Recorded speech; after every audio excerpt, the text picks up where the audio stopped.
Production area production plan बनाएगी, 90 आए हुए हैं पीएयू से, तो पीएयू एक एरिया प्रोडक्शन प्लान बनाएगी कि कौन से ब्लॉक में धान होएगा, कौन से ब्लॉक में नरमा होएगा, कौन से ब्लॉक में क्या फसल होएगी नहीं होएगी। अगर एरिया प्रोडक्शन प्लान से खेती होएगी तो निश्चित है कि कई सारे ब्लॉकों, पंजाब के कई सारे ब्लॉक में धान की खेती नहीं होगी और उन किसानों को उससे घाटा होएगा। दूसरी बात है कि अगर लीगल एमएसपी का कानून बनता है तो पूरे देश में एमएसपी से खरीद बढ़ जाएगी। जब एमएसपी से खरीद बढ़ जाएगी तो जो ओपन प्रोक्योरमेंट धान की और गेहूं की है वो केवल पंजाब हरियाणा में है।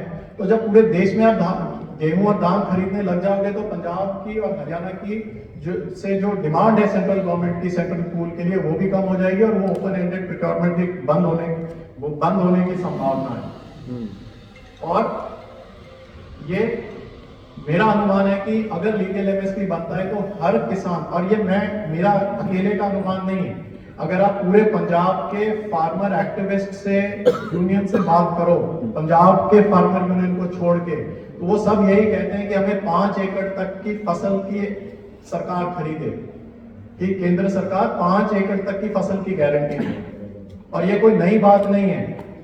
धान और गेहूं पंजाब और हरियाणा के अलावा हर फसल पे जो एमएसपी मिल रही है आज के दिन, चाहे मध्य प्रदेश में हो, चाहे राजस्थान में हो, चाहे छत्तीसगढ़ में हो, वो 5 एकड़ तक की ही गारंटी है।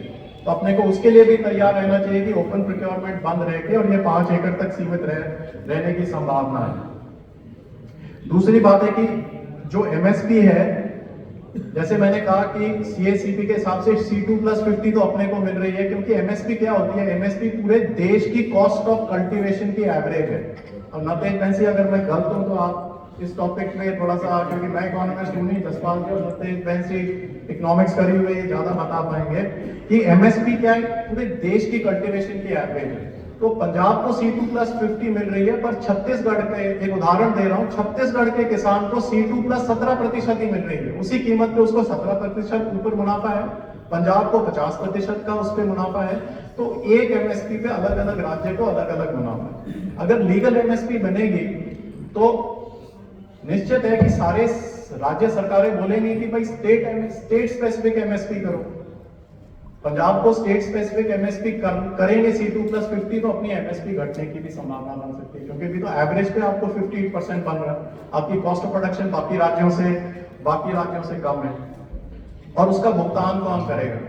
तो जैसे ऑलरेडी एक एमएसपी की स्कीम है जहां पे सेंट्रल गवर्नमेंट 60% देती है पैसे और राज्य सरकार को 40% उस पर देना पड़ता है। बहुत सारी ऐसी स्कीमें हैं, जो राष्ट्रीय कृषि विज्ञान योजना है, RKVY है, उसका नाम रफ्तार कर दिया है, या प्रधानमंत्री कृषि सिंचाई योजना, ये सेंट्रल स्पॉन्सर्ड स्कीम्स होती हैं। वो सब रेशो में होती है 60-40 के, कि सेंट्रल गवर्नमेंट 60 देगा, पंजाब सरकार, हरियाणा सरकार, जो भी राज्य सरकार है 40% देगी।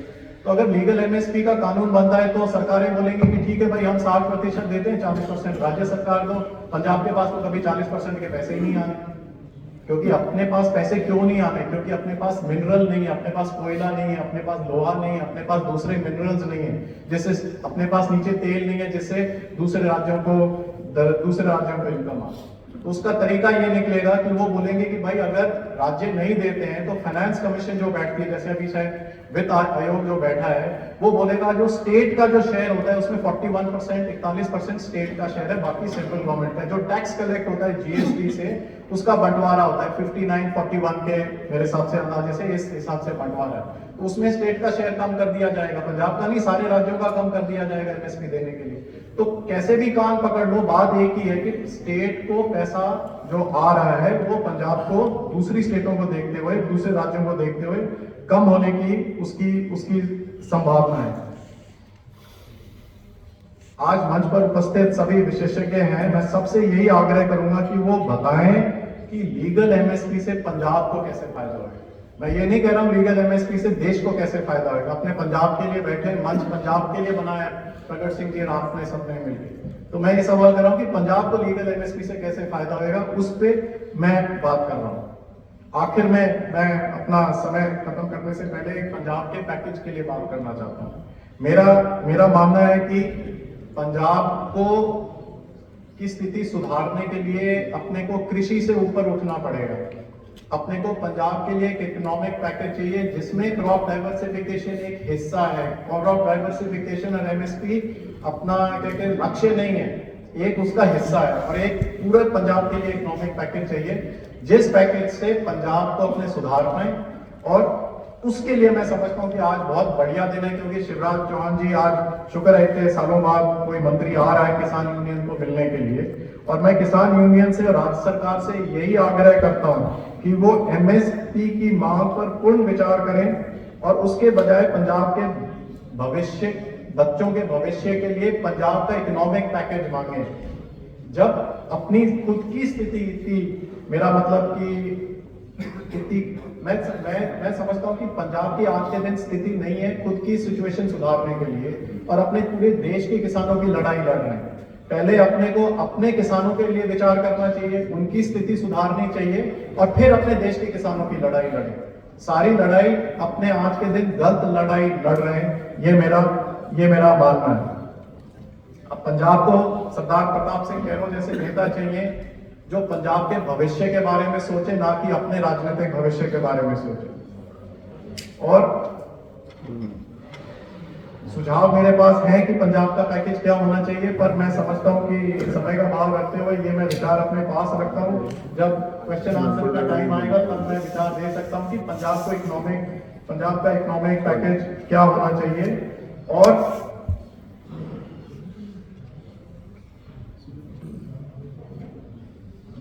मैंने पहले ही कह दिया है कि मैं किसान नेताओं से और राज्य सरकार से, एमएलए से, मंत्रियों से यही आग्रह करता हूं कि अपने पंजाब के पैकेज की बात करें। बहुत लोगों को मेरी बात कड़वी लगी होगी, परंतु अपनी गलती सुधारने से अपने को डरना नहीं चाहिए। जैसे मंच पे पहले शायद अमित सिंह जी ने बोला कि हम लोगों की बात सुनते हैं, अगर हमें कुछ अच्छा लगता है तो हमें अपने विचार बदल लेने चाहिए। मैं तो हर दूसरे साल अपने विचार बदल लेता हूं कि मेरे को कोई बात अच्छी लगती है। अपने को पंजाब का पैकेज अपने आज के दिन नहीं मांगेंगे तो एक दो पीढ़ियां और नष्ट हो जाएंगी और बाद में अपने आप को नहीं सुधार पाएंगे। तो मैं अपनी बात यहीं रख के, मैं जब सवाल प्रश्न का टाइम आएगा तब अपने जवाब देने के लिए मैं यहीं हाजिर रहूंगा। बहुत बहुत मेहरबानी, धन्यवाद।